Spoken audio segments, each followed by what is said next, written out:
Joo, Joutsenen Tero Kihulla, toimin biomekaniikan asiantuntijana ja nyt minun Zorna Club-vuoro, niin mennään vähän aerodynamiikkaa kestävyysjuoksussa sekä pituushypyssä. Minkä takia tämän aiheen valitsin, niin innokkaana pyöräilyn seuraajana, niin pyöräilysivustoilla Pariisin jälkeen löytyi artikkeli, missä pohdittiin, olisiko aerodynamiikka Miikan hyväksikäytöllä tai sitä vähän miettimällä miesten satasen finaalivoittaja vaihtunut. Eli siellä oli 0,005 voittaja ja kakkosen välinen ero. Artikkelin kirjoittaja on tämmöinen kuin Cycling Spy, aerodynamiikkaspesialisti, työskennellyt paljon pyöräilijöiden parissa. Yleisesti pyöräilyssä, pikaluistelussa, uinnissa on siihen aerodynamiikkaan kiinnitetty huomattavasti enemmän huomiota mitä yleisurheilussa. Tai uinnin osalta ehkä voidaan puhua hydrodynamiikasta, koska ei olla ilman kanssa tekemisissä. Vaan vede. Mennään vähän eteenpäin pikaisesti, mitä pyöräilyssä aerodynamiikka muutokset vuosien varrella on ollut. Eli siellä vasen ylärivi, siellä on Eddy Merckx 70-luku.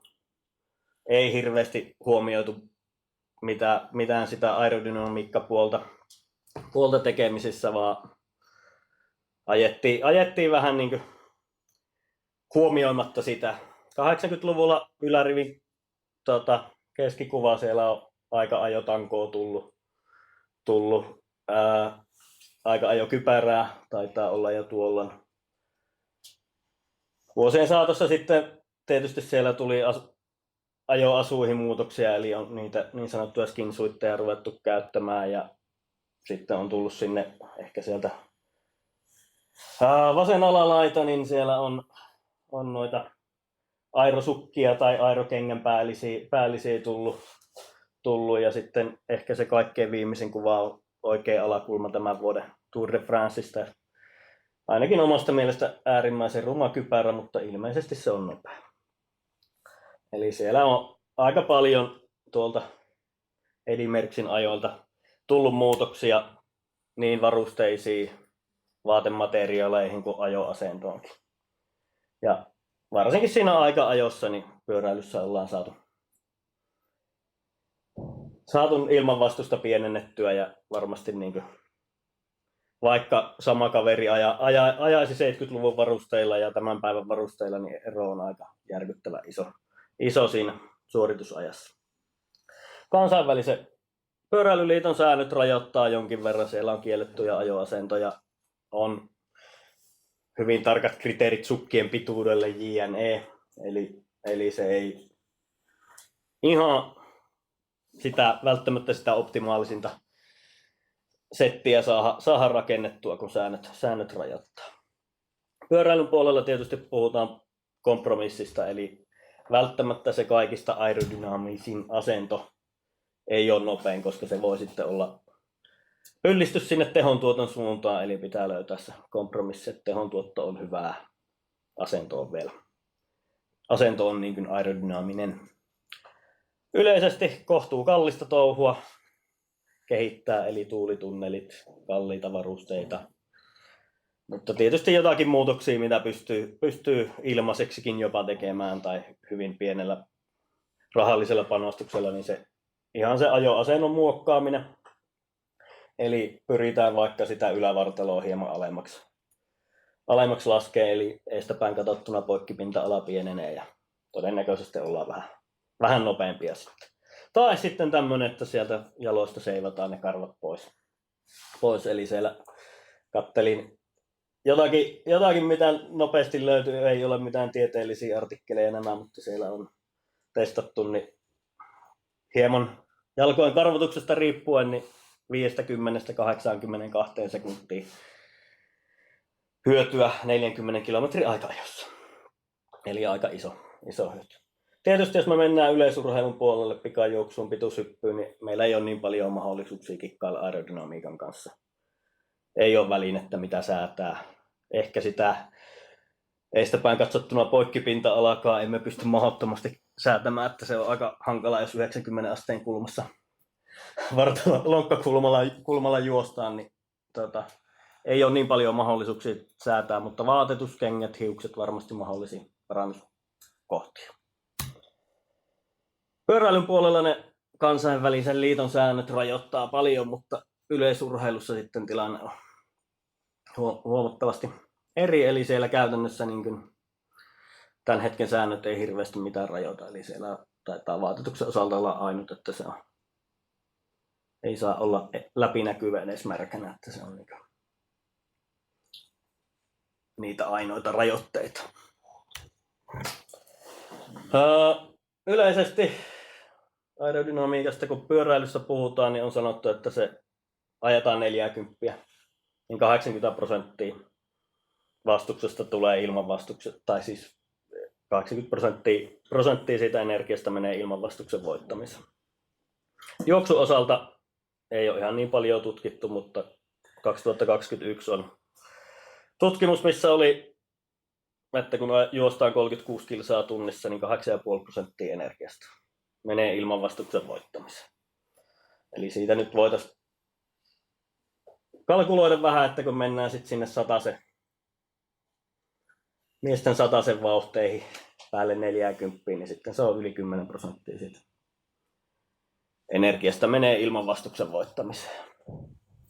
Iso ero pyöräilyyn verrattuna selittyy pitkälti sillä, että juoksussa pitää kehon massa keskipistettä nostaa joka askeleella. Tämä lisää tietysti sitten energiankulutusta.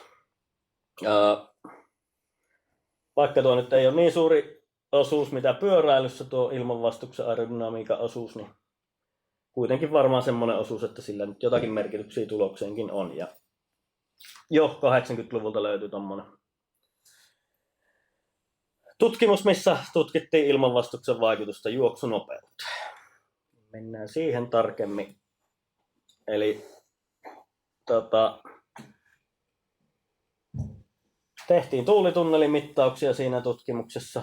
Pienikokoinen tunneli, joten ei ollut koko kehomallia tai urheilijaa siellä, vaan siellä on sitten keho-osia, sääriä, nilkka, hartiat, pää sekä sitten pyöräilykenkien aiheuttamaa ilmanvastusta mitattu erikseen. Ja jos me nyt katsotaan sieltä sen jalan aiheuttamaa ilmanvastusta, niin se on ollut 83,8 grammaa ja sitten sitä on hieman erilaisilla vaatetuksilla laitettu siihen jalkamalliin. Ja siellä pääosin on käynyt niin, että kun sinne on jonkun materiaalinen vaate laitettu, niin se on hieman lisännyt sitä ilmanvastusta. Samoin tehtiin sille päämallille. Siellä on ollut paljas pää, aina nopea versio. Sitä verrattu siihen, että on ollut vaikkapa voisi sanoa uimalakiksi siinä paljaan pään päällä, niin se on hieman ilmanvastus pienentynyt. Sitten on ollut erilaisia hiustyylejä, eli siellä on ollut pitkää hiusta, lyhyttä hiusta. Niitä peitetty sillä uimalakilla. Niin siellä iso kasvu on se 150% ilmanvastusta lisää, kun on pitkät hiukset. Ilmeisesti ollut auki siinä tässä tapauksessa. Tässä tutkimuksessa vielä mitattiin sitä pyöräilykengän aiheuttamaa ilmanvastusta. Siellä on muutamaa eri kengän kulmaa käytetty, eli kun pyöräillessä poljetaan, niin se kenkä on hieman eri asennossa riippuen pyörityssyklin vaiheesta, eli siellä on neljää eri kengän kulmaa käytetty ja mitattu pyöräilykenkää sellaisenaan. Sitten on teipattu kengännauhat piiloon tai käytetty spandeksi kengän suojaa. Ja siellä se pelkkä kenkä on ollut aiheuttanut eniten ilmanvastusta, eli sillä teippaamisella tai kengän suojalla on saanut pienennettyä ilmanvastusta jonkin verran. Tästä 80-luvun tutkimuksessa niin siellä oli käytetty sitten tämmöistä hyvin vähän kohtuusimppeliä matemaattista mallia pikajuoksuun, mikä on jo itse asiassa 20-luvulla tehty, mutta sitä muokattiin vähän, että algoritmi huomioi myös se ilmanvastuksen.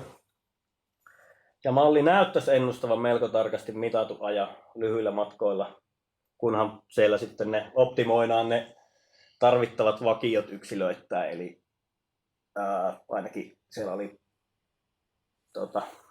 antropometriasta oli ainakin se pituus ja paino, ja sitten oli jotakin muitakin vakioita, mutta niin kuin taulukoista näkyy, niin siellä on hyvin yllättävänkin lähelle saatu niin kuin matemaattisella mallilla ennustettua joidenkin juoksijoiden aikoja lyhyille matkoille. Ja sitten kun se tosiaan tuohon malliin muutettiin vähän, että sitä ilmanvastusta pystyttiin ottaa sinne mukaan, niin tehtiin niin, että muutettiin ilmanvastuksen osuutta 2% pienemmäksi. Katsottiin, mikä hyöty suorituksessa on milläkin matkalla. Eli se 2% 100 metrille tuo 1/100 ajan parannuksen. Vastaavasti maratonilla niissä vauheissa, millä simulaatio tehtiin tai laskenta tehtiin, niin 5,7 sekuntia. Siellä sitten oli artikkelissa pari muuta kaavaa myös, mutta en mene niihin tarkemmin. Ne nyt näyttäisi antavan pikkasen enemmän hyötyä, mitä tämä Hillin muokattu pikajuoksumalli. Eli jos mennään sinne Pariisin miesten 100 finaalin osalta, niin 1% muutos aerodynamiikkaan pitäisi riittää muuttamaan voittaja, jos tämä tutkimus pitää paikkansa myös oikeassa maailmassa. Mennään vähän sitten tuoreempiin tutkimuksiin, eli tänä vuonna ilmestynyt Bert Blokkenin artikkeli, missä naispituus hyppytyylin, hiustyylin ja vaatetuksen vaikutus tulokseen. Ja Bert Blokken on pyöräilyn puolellakin tehnyt paljon, eli se on Jumbo Vismalla tai nykyinen Visma Leasabike, ainakin heidän taustallaan tehnyt jonkin verran sitä aerodynamiikan kehitystyötä. Mutta tosiaan, mitä tässä käytiin, niin ensimmäisenä hyppytyylin vaikutus, eli ilmalennon aikaisen ilmanvastuksen vaikutus tulokseen. Eli pituudessa löytyy 3 eri hyppytyyliä: saksaus, keriminen, tempaus. Tutkimuksessa tehtiin jokaisesta hyppytyylistä 3D-malli pienoiskoossa kuvitteelliselle naisurheilijalle, eli 180 senttiä, 70 kiloa. Ja tehtiin 8, 9 tai 11 vaihetta ilmalennosta Kamnar-Sirin piirustusten mukaan. Ja sitten 3D-malleissa tuulitunnelitestausta tehtiin, eli mikä ilmanvastus milläkin hypyn vaiheella on ollut. Lisäksi sitten tehtiin virtausdynamiikkasimulaatio muutamalle 3D-mallille, eli kerimisestä vaiheet 1, 2, 3, 4 ja 7. Ja sitten verrattiin tuulitunneli ja virtausdynamiikkalaskentoja tai ilmanvastuksia. Ne näyttäisi olevan aika pieniä, alempi kuva tuossa oikealla. Eli sitten päädyttiin siihen, että voidaan käyttää virtausdynamiikkasimulaatiota täyskokoiselle 3D-mallille. Ja mitä se sitten, tämä voisi oikeastaan mennä nopeasti ohi, niin ei sinällään ole infoa. Mitä sitten tuloksena tuli, kun verrattiin niitä 3 eri hyppytyyliä? Tuossa on 2 eri lankulle tulonopeudella ja 3 eri eri ponnistuskulmilla mitattu tai simuloitu, miten pitkiä hyppyjä tulee. Ja maksimiero eri tekniikoiden välillä oli noin 1 sentti. Eli jos katsotaan ilmanvastuksen kautta, lennonaikaisen ilmanvastuksen kautta, niin näyttäisi siltä, että ei ole juurikaan väliä, millä tekniikalla hyppää. Eli kannattaa varmaan se itselle luontaisin hyppytekniikka olla käytössä. Eli sieltä ei hirveästi eroa löytynyt, mutta mennään sitten hiusten pariin. Eli tuulitunnelitestausta, täyskokoinen naismalli. 10 eri hiusmallia löytyy siinä parista kuvakulmasta kuvattuna. Verrattiin malliin, jolla ei ollut hiuksia. Ja mitä tulokset kertoo, niin siellä on jokainen hiusmalli verrattuna siihen kaljuun malliin, niin toi 2, itse asiassa taitaa olla väärin se kirjoitettu tuohon, eli siellä taitaa isoin olla 8,7% ja pienin 2,3% ilmanvastuksen kasvu. Tietysti nyt siinä oli, aiemmin käytiin sitä Kailin tutkimusta 86 vuodelta, niin siinä oli pelkästään se pääosuus, niin siellä oli ne prosenttiosuudet huomattavasti isompia, mutta nyt on koko kehon osalta katsotaan. Ja tosiaan nyt muistetaan, että jos se Kailin tutkimuksen 2% ilmanvastusta pois 1/100, niin näyttäisi, että se voisi hiukset tuoda sen verran hyötyä. Eli tuossa on se hiusmalli 1, missä oli kaikista pieni ilmanvastuksen lisäys. Ja siinä on Jamaican poika Thompson. Hänen hiusmalli, en osaa sanoa kuinka lähellä nämä hiusmallit on toisiaan, mutta ehkä siinä joitakin prosentteja voisi ajatella, että ilmanvastusta tuo Thompsonin hiusmalli. Mutta tuoko riittävästi, sitä en osaa sanoa. Takana on voittaja Lyles. Jos paitoja katsotaan, niin ehkä se näyttää, että Lylesilla on hieman kireempää vaatetta. Eli mennään vaatetuksen osuuteen, vaatetuksen vaikutukseen yleisurheilussa. Sama täyskokoinen 3D-malli, naisurheilijamalli, 20 eri vaatekompoa. Eri kokoista sortsia, toppia, paitaa, eri mallista. Kuvissa näkyy ne 6 pääkategoriaa, missä niin kuin, mitä testattiin, ja tulokset löytyy siitä. Eli siellä on miinusmerkkistä valtaosassa vaatetuksia, mutta sitten jos katsotaan 4, 5, 6 alarivi, niin siellä on pääosin plusmerkkistä. Eli mä en nyt muista mikä tässä oli baseline, mihin verrattiin, mutta vaatetuksella saa joko vähennettyä ilmanvastusta tai lisättyä sitä, että riippuen mikä valinta on. Eli nyt jos lyö yhteen, niin siellä on ääripäitten osalta aika iso ero. Jos otetaan hiukset mukaan ja vaatetus mukaan, niin parhaimman ja huonomman kompoero näyttäisi olevan melkein 40%. Mitä se sitten esim. Pituushypyn osalta tarkoittaa, niin tiedetään se, että lankulle tulonopeudessa 0,1 metriä sekunnissa lisää, niin tuo noin 10 senttiä pituutta lisää. Ja tuossa alalla nyt on siitä Blokkenin tutkimuksesta Mureikan mallilla tehty laskentaa, eli 2 eri nopeutta, lankulle tulonopeutta ja sitten 5 eri ilmanvastuksen lisäystä. Ja jos me tullaan 9 metriä sekunnissa lankulle, 25% ilmanvastus isompi hiusten tai vaatetusten tai minkä tahansa takia, niin se on jo melkein sitten se 10 senttiä pituudessa ero.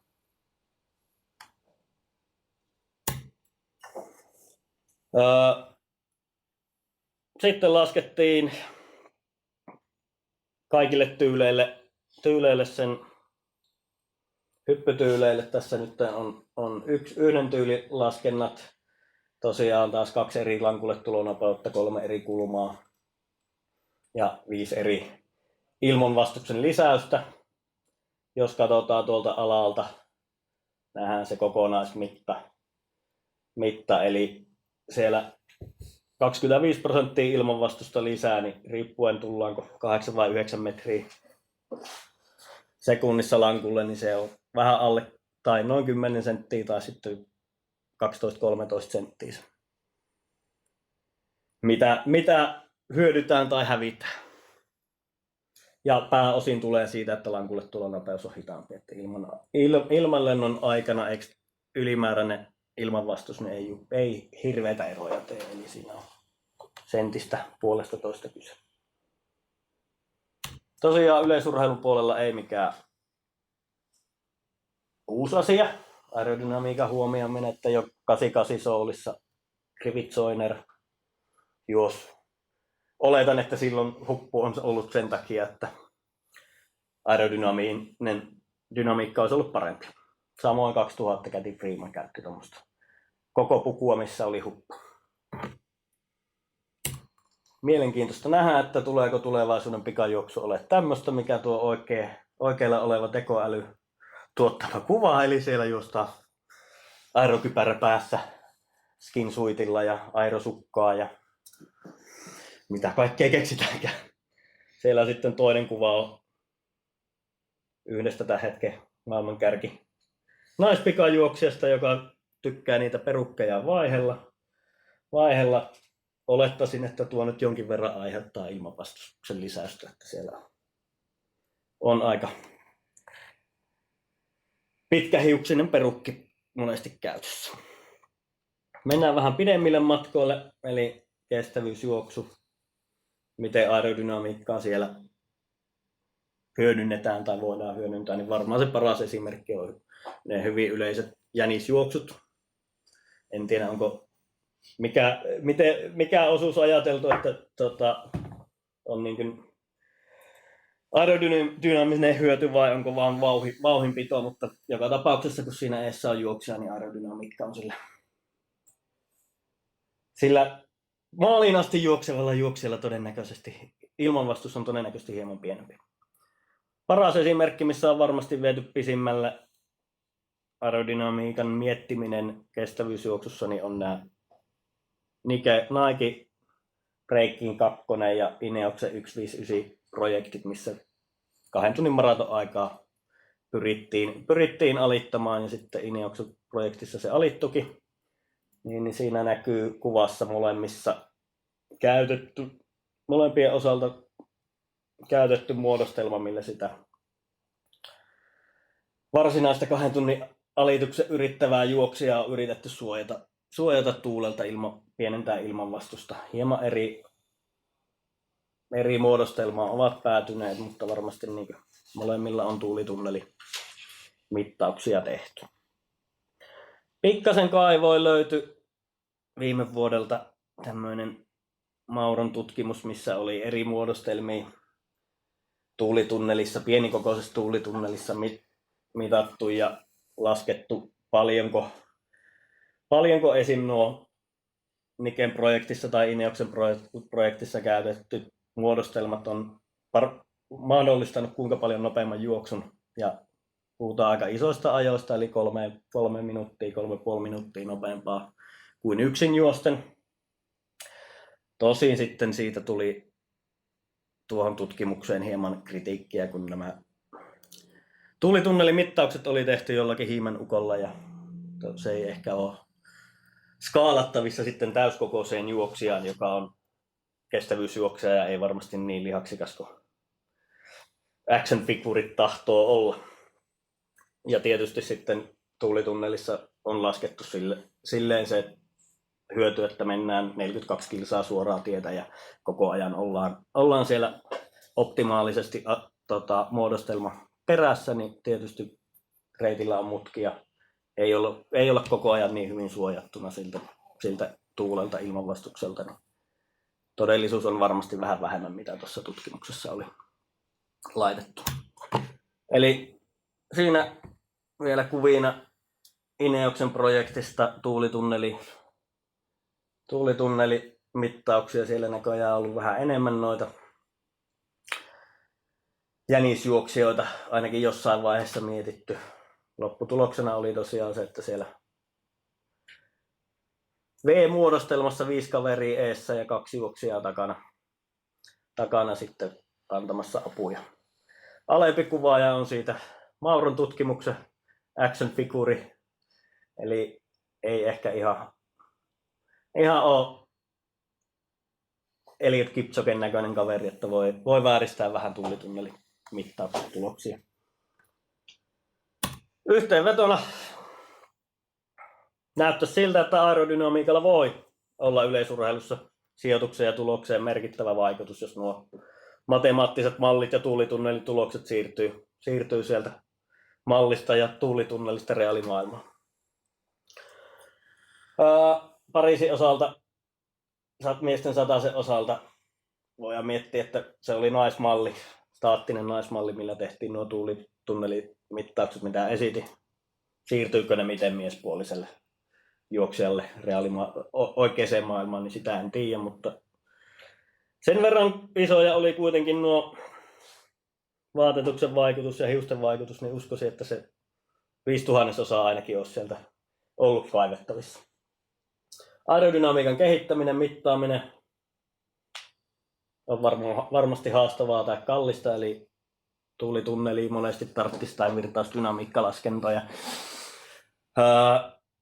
Se, mitä sen pyöräilysivulla olleen artikkelin kirjoittaja arvioi, niin hän oli sitä mieltä, että 30% ei pitäisi olla. 30% ilmanvastuksen pienentäminen pitäisi olla ihan mahdollista, kun ruvetaan miettimään oikeita vaatemateriaaleja, oikeita kenkäratkaisuja, niin voitaisiin saada se 30%, mikä sitten sen 80-luvun tutkimuksen pohjalta on 15/100 ja suurin piirtein, ja sitten aletaan jo pikkuhiljaa päästä takaisin Usain Boltin aikoihin.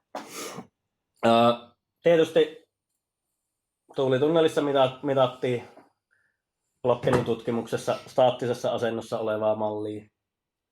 Miten se tilanne muuttuu sitten, kun me oikeasti juostaan eri siellä. Kehon eri osat liikkuu eri nopeudella kehon massakeskipiste. Varmasti muuttuu. Muuttuu paljon, mutta en osaa tässä vaiheessa vastata. Esim. Piikkari liikkuu melkein tuplanopeudella suhteessa kehon massakeskipisteeseen.